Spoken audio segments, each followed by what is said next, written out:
السلام عليكم، ازيكم عاملين ايه؟ وحشني قوي. هنعمل النهارده هريسه الشطه او الفلفل الرومي الاحمر.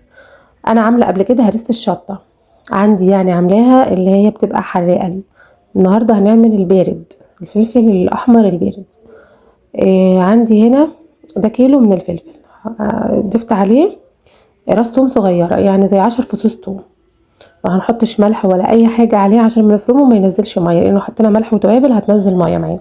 انا مش عايزه ميه خالص. في بقى ان انت ممكن بعد ما تعمليها تفرميها زي ما انا فرمتها في الكبه كده. طبعا غسلتها وسبتها تصفى خالص، ما فيهاش ميه خالص. وشلت بقى العنق بتاعه الفلفل وكده والحاجات اللي بتبقى فيه من جوه. هو اصلا ما بيبقاش فيه حاجه الفلفل الرومي ده، وفرمته زي ما انتم شايفين كده في الكبه.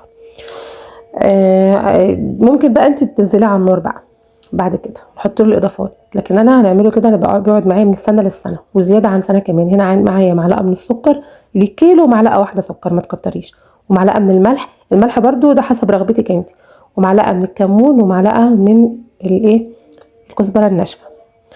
عندي هنا بقى لو انت بقى عايزاها تبقى زي بتاعه المطاعم اللي بتتقدم في المطاعم وكده، انا بعملها بناكلها جنب الجبنه القريش، جنب الطعميه. بنعمل الطماطم سلطه كده ونحط عليها معلقه من دي.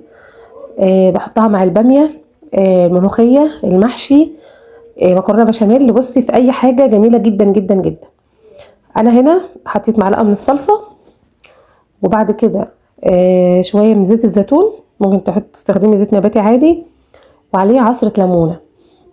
بس كده. لو انت عاوزه تكتري كمون عادي، تكتري الكزبره دي عادي، تكتري الملح عادي براحتك خالص. بس السكر ما تكترهوش قوي عشان ما تبقاش مسكره وتبقى مسخه كده. بعد كده بقى بنجيب برطمان ناشف كويس، تكوني غسلاه ومنشفاه كويس، وتحطي شويه من زيت الزيتون وتعبيه فيها كده بالظبط، وتحطي شويه من على الوش وتقفليها جامد، تقعد معاكي سنه في التلاجة. والسلام عليكم ورحمه الله وبركاته.